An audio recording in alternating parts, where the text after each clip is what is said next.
Hola, mi nombre es Natalia y hoy presentaré mi proyecto bimestral de la materia química, el cual hablará sobre las aminas, amidas y éteres. Comencemos. Como ya hemos discutido, los hidrocarburos son moléculas que contienen solo átomos de carbono e hidrógeno. Sin embargo, el estudio de la química orgánica incluye cualquier molécula con una cadena principal de carbono. Las cadenas de hidrocarburos son fanáticos de otras moléculas. Se unen con tanta fuerza que las propiedades del cambio del compuesto dependen de las moléculas unidas. ¿A qué se refieren las moléculas de estos grupos? Estos grupos se llaman grupos funcionales, y conozcamos más sobre ellos comenzando con la definición.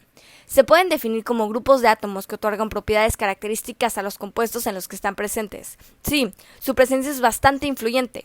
¿Nos hemos encontrado con alguno de los grupos funcionales? Sí, probablemente hayamos escuchado nombres como alcohol, fenol, éter, etc.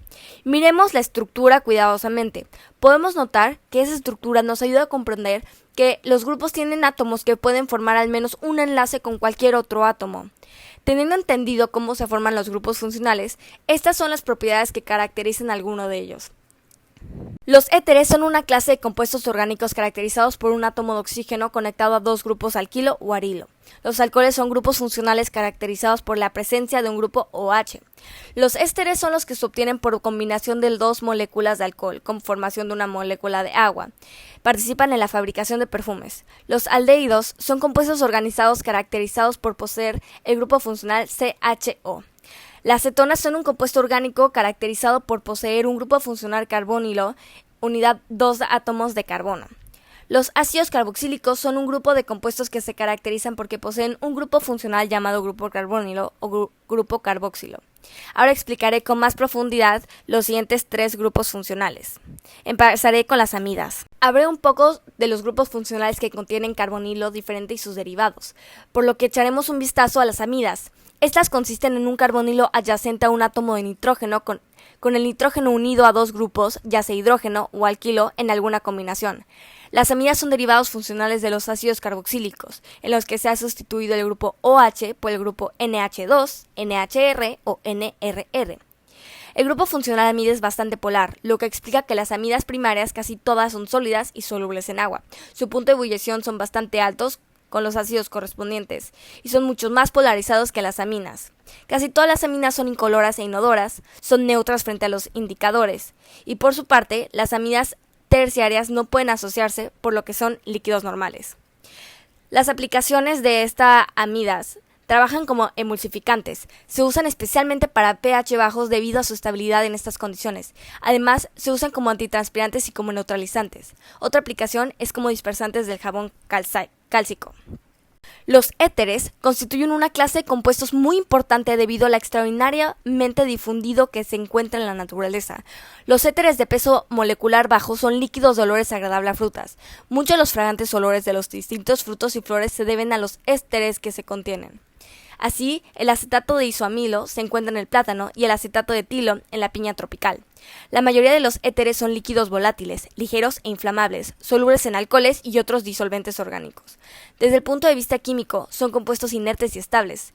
Están estrechamente relacionados con los alcoholes y se obtiene directamente de ellos el compuesto más típico y más utilizado de este grupo. Es el éter común o éter etílico.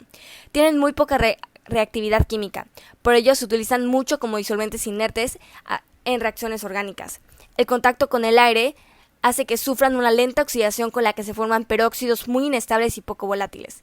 La estructura angular de los éteres se explica bien asumiendo una hibridación sp3 en el oxígeno. Las aminas provienen de la sustitución de hidrógeno del amoníaco por un radical de hidrocarburo. Como ya mencionamos, el alcohol etílico es la aplicación más conocida de este grupo funcional, pero igual sirve para perfumes y está en las frutas. Las aminas son compuestos nitrogenados con estructura piramidal, similar al amoníaco. El nitrógeno forma tres enlaces simples a través de los orbitales con hibridación sp3. El par solitario es el responsable del comportamiento básico y nucleófilo de las aminas.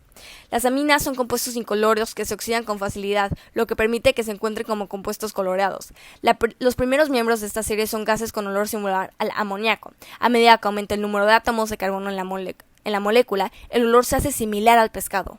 Las aminas aromáticas son muy tóxicas y se absorben a través de la piel. Las aminas primarias y secundarias son compuestos polares, capaces de formar puentes de hidrógeno entre sí y con el agua. Eso las hace solubles en ella. El punto de ebullición de las aminas es más alto que el de los compuestos apolares y más bajo que el de los alcoholes al mismo peso molecular.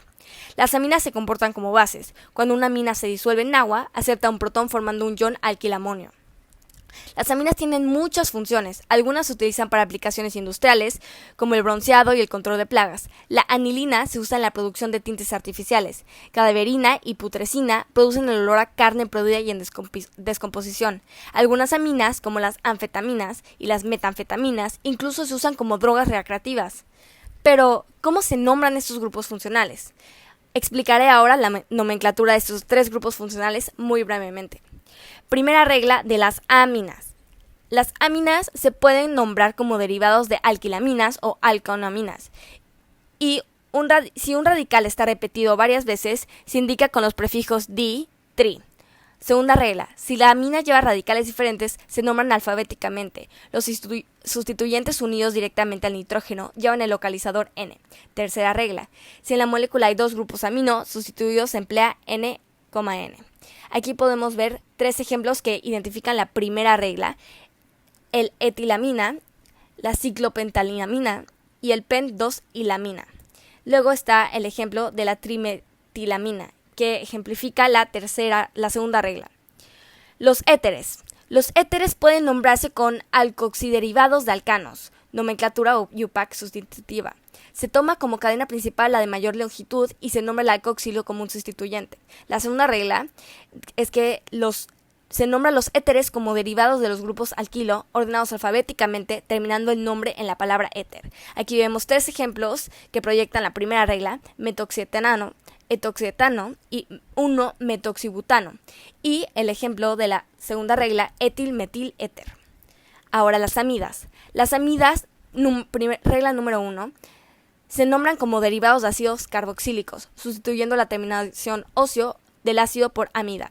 Segunda regla, las amidas son grupos prioritados frente a las aminas, alcoholes, cetones, aldehídos y nitrilos. Aquí vemos 4 ejemplos que ejemplifican la primera regla: la metamida, la etamida, la N-metilpropanamida, la N-N-dimetilbutanamida y el ejemplo que ejemplifica la segunda regla: 3-hidroxibutanamida. Espero que este video haya sido útil para el aprendizaje de estos 3 grupos funcionales tan importantes en nuestra vida. Esta es la bibliografía que utilicé para el presente proyecto y, en conclusión, aprendí muchísimo en este tipo de proyectos. Este aprendizaje es de mi gusto y logré identificar los grupos funcionales en mi vida cotidiana. Gracias.